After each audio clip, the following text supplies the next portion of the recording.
तो हम पढ़ रहे थे एजुकेशन नेचर एंड पर्पस का सीरीज। उसमें हमने पहले देख रखा है कि एजुकेशन का एटिमोलॉजिकल डेरिवेशन किस तरह से हुआ और डेरिवेशन के साथ हमने एम तक कैसे पहुंचे और जनरलाइज किस तरह से हमने किया। तो इस वीडियो में हम देखेंगे कि डेफिनेशन कहाँ से आया एजुकेशन का। इससे पहले एक बात मैं बता दूं कि कुछ लोग बोल रहे हैं कि ऑडियल के लिए 30 मिनट का हमें वीडियो चाहिए। हम ट्राई कर रहे हैं कि हम वो कर पाएँ, हमारे पास सोर्सेस कम हैं, तो I am sorry for that, but हम ट्राई कर रहे हैं कि हर दिन आपके लिए वीडियोस आए। तो चलिए शुरू करते हैं। Education search for definition, definition का सर्च करेंगे इस वीडियो में। चलिए शुरू करते हैं। Education as a spiritual pursuit, पहला है education as a spiritual pursuit, जो कि जनरली अगर हम देखें तो आइडियलिज्म का पार्ट है। आइडियलिज्म क्या है, नेचुरलिज्म क्या है, प्रैग्मेटिज्म क्या है, एग्जिस्टेंशियलिज्म क्या है, इन सब के बारे में हम अपनी फर्दर वीडियोस में इसी कोर्स में पढ़ने वाले हैं। तो इसके लिए आपको इन डेप्थ कुछ सोचने की जरूरत नहीं है। चलिए देखते हैं उपनिषद क्या बोलता है, शंकराचार्य क्या बोलते हैं, ऋग्वेद क्या बोलता है और विवेकानंद जी क्या बोलते हैं। तो जनरली अगर हम देखें तो स्पिरिचुअल परस्यूट यानी कि जो स्पिरिचुअल गोल्स हैं उसे अचीव करने में एजुकेशन हमें मदद करता है। Education as a spiritual pursuit यानी कि स्पिरिचुअल गोल्स को अचीव करने में जो हमें मदद करता है वो है एजुकेशन। चलिए उपनिषद क्या बोलता है देखते हैं। उपनिषद ये बोलता है कि सैल्वेशन को अचीव करने में हमें मदद करता है। सैल्वेशन हमारे कुछ पंच कोशस होते हैं। उपनिषद के अकॉर्डिंग हमारे पंच कोशस होते हैं, कोश होते हैं, पंच कोश होते हैं। आनंदमय कोश, प्राणमय कोश, मनोमय कोश, लाइक दिस 5 कोशस होते हैं, राइट। इसके बारे में भी हम अपने अगले नहीं कुछ वीडियोस के बाद हमारा वो जब चैप्टर आएगा तब हम शायद कुछ थर्ड ब्लॉक में होगा तो वो हम वहां पर डिस्कस करेंगे। तो उपनिषद बोलता है कि जो कोशस है उसे हमें अचीव करना है, 5 कोशस जो है उसे हमें अचीव करना है और लास्ट में हमें मिलता है सैल्वेशन। सैल्वेशन को अचीव करना यही एंड प्रोडक्ट होता है एजुकेशन का। एजुकेशन एक ऐसा प्रोसेस है जिसमें कि एंड प्रोडक्ट होता है सैल्वेशन। सैल्वेशन को अगर अचीव करना है तो हमें एजुकेशन को एक महत्वपूर्ण माध्यम की तरह लेना पड़ेगा। फिर अगर शंकराचार्य जी क्या बोलते हैं, अगर देखा जाए तो शंकराचार्य जी ये बोलते हैं कि सेल्फ रियलाइज द सेल्फ, खुद को किस तरह से समझे, किस तरह से हम फ्लोरिश करें, किस इमोशन को, किस डेवलपमेंट को हम बहुत ज्यादा फ्लोरिश करें, फोकस करें उस पर ये ध्यान देता है। कौन? एजुकेशन के माध्यम से हम खुद को समझ सकते हैं। अगर हम खुद को ही नहीं समझेंगे तो दूसरों को कैसे समझेंगे, एम्पैथी किस तरह से हम क्रिएट करेंगे, डेवलप करेंगे, राइट। तो सेल्फ रियलाइजेशन एक बड़ा माध्यम है हमें सक्सेस पाने के लिए। तो शंकराचार्य जी यही बोलते हैं कि एजुकेशन एक माध्यम है जिससे सेल्फ रियलाइजेशन किया जा सकता है। ऋग्वेद क्या बोलता है? सेल्फ रिलायंट बनना, सेल्फलेस बनना। सेल्फ रिलायंट किस तरह से बनेंगे? एजुकेशन के जरिए जो भी कुछ हम पढ़ते जाते हैं, जो भी कुछ हम सीखते जाते हैं, अपनी रियल लाइफ में सीखते जाते हैं, वही सब कुछ हमें सेल्फ रिलायंट बनाता है, डिपेंडेंट नहीं इंडिपेंडेंट बनाता है। खुद के बारे में हम समझते हैं, खुद का जो पोटेंशियलिटी है उसे हम डेवलप करते हैं, फिर सेल्फ रिलायंट बनते हैं। तो ऋग्वेदा बोलता है कि सेल्फ रिलायंट बनाता है आपको एजुकेशन। जो प्रोसेस आपको सेल्फ रिलायंट बनाता है वो है एजुकेशन। नेक्स्ट विवेकानंद जी बोलते हैं कि डिवाइन परफेक्शन जो ऑलरेडी एग्जिस्ट कर रहा है मैन के अंदर, यानी कि जो भी स्पिरिचुअल कैपेबिलिटीज है, जो भी कुछ थिंकिंग है, थॉट्स है, जो भी कुछ हम कर सकते हैं स्पिरिचुअल गोल्स को अचीव करने के लिए, अपनी डिवाइन परफेक्शन को पाने के लिए, उन सारे डिवाइन परफेक्शन जो कि मैन के अंदर एग्जिस्ट कर रहा है उसे हमें मैनिफेस्ट करना है, जो एजुकेशन का काम है। तो पहला पॉइंट था एजुकेशन एज स्पिरिचुअल परस्यूट, जिसमें हमने 4 के बारे में बात की। उपनिषद, शंकराचार्य, ऋग्वेद, शंकराचार्य, ऋग्वेद एंड विवेकानंद। तो पहले हमने उपनिषद के बारे में बात किया। तो उपनिषद में हमने देखा कि साल्वेशन, हर एक जो सेइंग्स है इसमें आपको एक एक चीज ध्यान में रख करके चलना है, जो कि आपके लिए निमोनिक्स के तरह काम करेगी। जब आप क्वेश्चन में आंसर देंगे एग्जाम में जब आप आंसर लिख रहे होंगे तो आंसर राइटिंग का भी एक तरीका होता है। तो आंसर राइटिंग जब आप कर रहे हैं तब आपको ये ध्यान में रखना चाहिए कि आप फैक्ट से शुरू करें, ठीक। तो जो भी क्वेश्चन है, क्वेश्चन को आप अंडरलाइन करें, देखें कि वो मांग क्या रहा है। उसके बाद आप फैक्ट से शुरू करें कि इसने ये कहा था, उसने वो कहा था, फिर आप जनरलाइज करें चीज़ों को, तब आपको अच्छे मार्क्स मिलेंगे। तो चलिए हम देखते हैं next point, development of human potentiality. इसके बारे में हमने पहले ही डिस्कस कर लिया है। पहले जो वीडियो आया था उसमें हमने डिस्कस किया था, जहां पर हमने एटिमोलॉजिकल डेरिवेशन से लेकर के एजुकेशनल एम तक पहुंचे थे, और एंशिएंट में जो शिक्षा और विद्या है उसके बारे में, उस दो वर्ड्स के रूट वर्ड्स के बारे में हमने पढ़ा था। तो उसमें हमने देखा था कि जो एम है एजुकेशन का, एटिमोलॉजिकल डेरिवेशन से निकल करके आया है कि ह्यूमन पोटेंशियलिटी को, अंदर की जो इनेट कैपेबिलिटीज है उसको हम किस तरह से फ्लूरिश करें। यही है एजुकेशन का प्रोसेस एक ऐसा प्रोसेस है जिसमें हम बच्चों की, लोगों की जो अंदर जो कैपेबिलिटी है उसे हम बाहर निकालने की कोशिश करते हैं और उसे हम डेवलप करने की कोशिश करते हैं, इम्प्रूव करने की कोशिश करते हैं। तो ये कहता है कि खुद एजुकेशन एक ऐसा प्रोसेस है जो कि अपने अंदर की जो पोटेंशियलिटीज है उसे एनहांस करने में, उसे रियलाइज करने में मदद करता है। हमने देखा कि सेल्फ रियलाइजेशन के बारे में बात करते हैं शंकराचार्य। एजुकेशन क्या करता है? सेल्फ रियलाइजेशन के लिए हमें मदद करता है। ऋग्वेद क्या बोलता है? सेल्फ रिलायंट बनाने के लिए एजुकेशन काम करता है। ये सब बोलते हैं। तो जो पोटेंशियलिटी है हमारे अंदर, उसे रियलाइज करने में, उसे एनहांस करने में कौन हमें मदद करेगा? एजुकेशन हमें मदद करेगा। तो रूसो क्या बोलते हैं? रूसो बोलते हैं कि child's development from within. Education एक ऐसा प्रोसेस है जो बच्चों की जो डेवलपमेंट कराता है, बच्चों की विद इन डेवलपमेंट कराता है, यानी कि अंदर से डेवलप कराता है बच्चों को।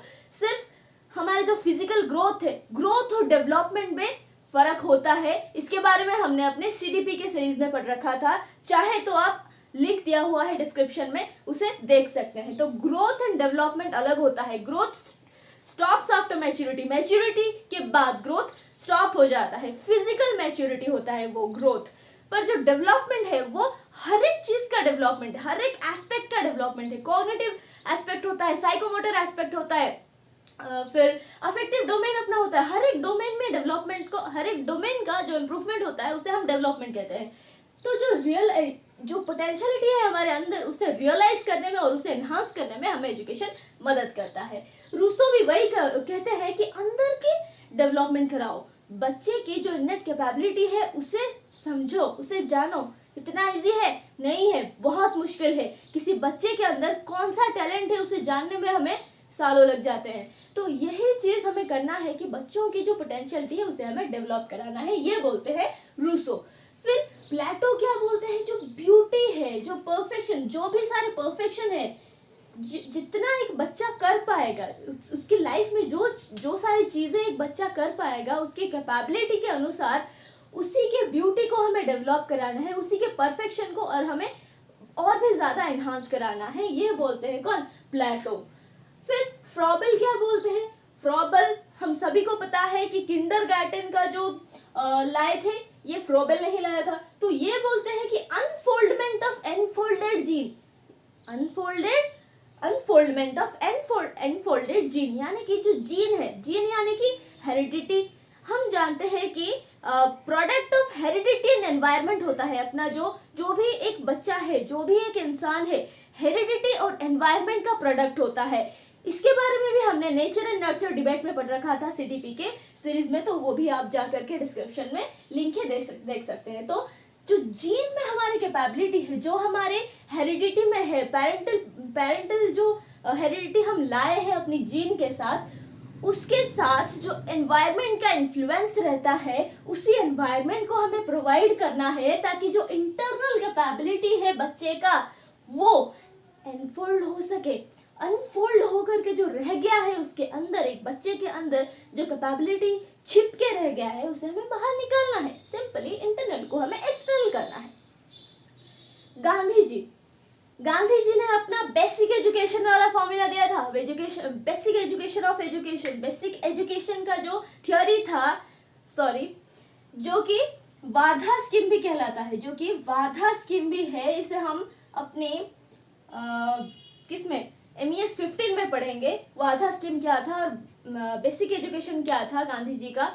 तो उसमें उन्होंने नोटिस किया पहले तो कि जो एजुकेशन का सिस्टम है, उस वक्त में जो एजुकेशन का सिस्टम था उसमें सिर्फ बच्चे थियोरेटिकल नॉलेज गेन करते थे, पर उसे कहाँ पर यूज करना है वो उन्हें नहीं पता था। तो ये बोलते हैं कि स्किल्स को डेवलप कराना पड़ेगा। स्किल्स को अगर नहीं डेवलप करेंगे तो अपना जो इनकम नहीं बढ़ेगा, हर एक इंसान का इनकम नहीं बढ़ेगा। तो अगर इंडिविजुअल्स का इनकम नहीं बढ़ रहा तो नेशनल इनकम भी नहीं बढ़ पाएगा। तो इसी को लेकर के उन्होंने कहा था कि स्किल्स डेवलपमेंट का जो प्रोसेस है वो हमें लाना पड़ेगा, वो हमें इम्प्लीमेंट करना पड़ेगा हमारे एजुकेशनल सिस्टम में। तो ये बोलते हैं कि ऑल राउंड ड्राइंग आउट, यानी कि जितना भी एक बच्चा कर पाएगा, कैपेबल है, उसे हमें बाहर निकालना है। हर एक डोमेन को हमें डेवलप कराना है। सिर्फ यही नहीं कि कॉग्निटिव का डेवलपमेंट कराएं, सिर्फ परसेप्शन का, इमेजिनेशन का, या फिर थॉट्स का, हाइपोथेटिको डिडक्टिव रीजनिंग का, यही सब कुछ हम डेवलपमेंट कराएं, नहीं। अफेक्टिव डोमेन को भी हमें डेवलप कराना पड़ेगा। एम्पैथी लाना होगा, सिंपैथी लाना होगा, इमोशंस को किस तरह से कंट्रोल करेंगे ये भी सिखाना होगा। फिर जो साइकोमोटर डेवलपमेंट, इसके ऊपर इन्होंने बहुत ज्यादा फोकस दिया था। साइकोमोटर डेवलपमेंट यानी कि जो स्किल्स है, स्किल्स को डेवलपमेंट कराओ। सिर्फ थियोरेटिकल पढ़ने से कुछ नहीं होता, हमें प्रैक्टिकल नॉलेज भी गेन करना होता है। तो प्रैक्टिकल नॉलेज के बारे में लेकर के इन्होंने कहा कि all round drawing out, body, mind और स्पिरिट, तीनों का हमें डेवलपमेंट कराना पड़ेगा, कराना चाहिए। तभी हमारा एजुकेशन जो है उसका स्तर बढ़ता जाएगा। फिर हम अपनी थर्ड पॉइंट पर आएंगे। तो थर्ड पॉइंट में ये कहा गया कि एजुकेशन एक सोशल ओरिएंटेशन होता है, social orientation of human being. पहले हमने स्पिरिचुअल गोल के बारे में देखा, फिर हमने इनर्ट कैपेबिलिटी को इम्प्रूव करने के बारे में देखा, और थर्ड पॉइंट में ये बोल रहे हैं कि सोशल ओरिएंटेशन भी इम्पोर्टेंट है। सोसाइटी के जो गोल्स है, सोसाइटी के जो नॉर्म्स है, ये भी प्रायोरिटी रखता है। किस तरह से हमें एक सोसाइटी में रिकॉग्निशन मिलेगी, किस तरह से हम नॉर्म्स एंड रूल्स को फॉलो अप करते चलेंगे सोसाइटी में, फिर ही हमें रिकॉग्नाइज किया जाएगा। ये सब कुछ आ जाता है इस पॉइंट के अंदर कि सोसाइटी में जो सोसाइटल डायमेंशंस है उसे हमें फॉलो करते रहना है।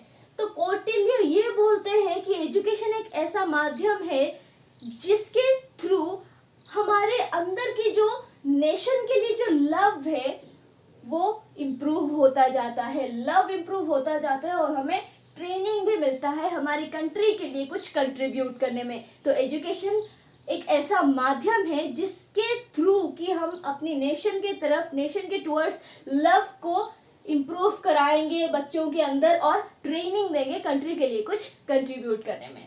फिर जॉन डीवे जो कि एक प्रैग्मेटिस्ट थे, जॉन डीवे ये बोलते हैं कि जो कॉन्शियस रेस में हमें पार्टिसिपेट करना है, सोशल कॉन्शियसनेस में हमें पार्टिसिपेट करना है, हर एक इंडिविजुअल को सोसाइटी में पार्टिसिपेट करना होगा। हमने देखा है कि हम बहुत सारे ऐसे प्रोग्राम्स कराते हैं स्कूल्स में जिसमें से कि कोऑपरेटिव लर्निंग बढ़ा सके और कोलैबोरेटिव लर्निंग बढ़ा सके, ग्रुप लर्निंग बढ़ा सके, पीर लर्निंग बढ़ा सके। इन सब के बारे में भी हमने पहले भी डिस्कस किया हुआ है। तो इन सब को लेकर के हम क्यों चाहते हैं? क्योंकि हमें सोशलाइजेशन जरूरी होता है। सोशलाइजेशन अगर नहीं हुआ बच्चों का तो उसके साथ अगर हम देखें तो उनके अंदर के जो इननेट कैपेबिलिटीज है वो कहीं ना कहीं हिडन ही रह जाएंगे। हमने एक थ्योरी भी पढ़ रखा था, लुकिंग ग्लास सेल्फ थ्योरी, जो कि चार्ल्स एच कुली का था, चार्ल्स हॉटन कुली जी का था। तो उन्होंने भी यही कहा था कि अगर सोशलाइजेशन नहीं हुआ, अगर बच्चों के साथ हम मिलेंगे नहीं, लोगों के साथ हम मिलेंगे नहीं, तो हम खुद को कभी रियलाइज नहीं कर पाएंगे, सेल्फ रियलाइजेशन अपना नहीं हो पाएगा और सेल्फ रिलायंट हम कभी बन नहीं पाएंगे, क्योंकि हम एक आइसोलेट ऑर्गेनिज्म होके नहीं रह सकते। हमें सोशलाइजेशन की जरूरत होती है। आइसोलेट अगर हम होकर के रह जाएं तो हम बिल्कुल फ्रस्ट्रेट हो सकते हैं और डिप्रेशन को जा सकते हैं। तो आइसोलेट होकर के हम नहीं रह सकते, क्योंकि ह्यूमन बीइंग सोशल एनिमल है, राइट। तो जॉन डीवे ये कहते हैं कि हमें सोसाइटी में हर एक चीज में पार्टिसिपेट करना होता है, जो कि एजुकेशन हमें सिखाता है, जिसके थ्रू हम सोसाइटी में पार्टिसिपेशन कर सकते हैं। फिर एडगर फॉर, ये है chairman of international commission on education. International commission 2 थे, तो यूनेस्को की जो इंटरनेशनल कमीशन थे, इसके बारे में भी हम अपनी MES 15 operational dimensions of education इसमें पढ़ेंगे। तो यहाँ पर एक ग्लांस लेते हैं कि इसमें जो चेयरमैन थे इंटरनेशनल कमीशन ऑन एजुकेशन का, लर्निंग टू बी, उसमें एडगर फॉर ने कहा था कि जो सोशल फिनोमेना है, हर एक लेवल का जो सोशल फिनोमेना है, वहाँ पे एजुकेशन एक इंस्ट्रूमेंट की तरह काम करता है, एक टूल की तरह काम करता है। क्यों? अपनी जो एग्जिस्टिंग वैल्यूज है और बैलेंसेस है, उसे पावर को हमें मेंटेन करने में, उसी पावर को हमें मेंटेन करने में ये मदद करता है। जो भी वैल्यूज एंड बैलेंसेस है पावर का, उसे वो मेंटेन करता है, एक इंस्ट्रूमेंट की तरह वो काम करता है। तो 3 पॉइंट्स के बारे में हमने देखा जो कि डिफाइन करते हैं एजुकेशन को। पहला था स्पिरिचुअल गोल, स्पिरिचुअल गोल। उसके बाद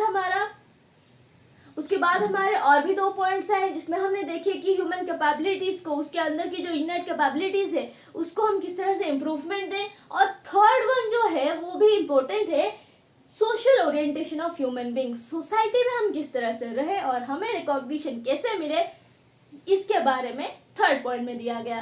तो यही 3 चीज हमारा एजुकेशन का जो डेफिनेशन है उसे डिराइव करता है।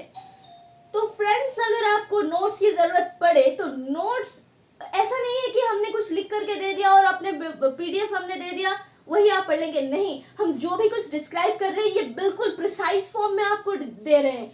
आप चाहें तो स्क्रीनशॉट ले सकते हैं और उसमें वैल्यू एडेड आपको करना पड़ेगा। खुद के जो मटेरियल्स है वो आपको खुद से बनाने होंगे, ना कि किसी के PDF से या कुछ और में, ठीक। तो हम ट्राई करते हैं कि 30 मिनट्स के वीडियोस लाएं और आपका जो ODL का फॉर्मेट है उसे हम कंप्लीट करने की कोशिश करेंगे। तो फिर मिलते हैं अपनी नेक्स्ट वीडियो पर। Till then keep learning, have a good day.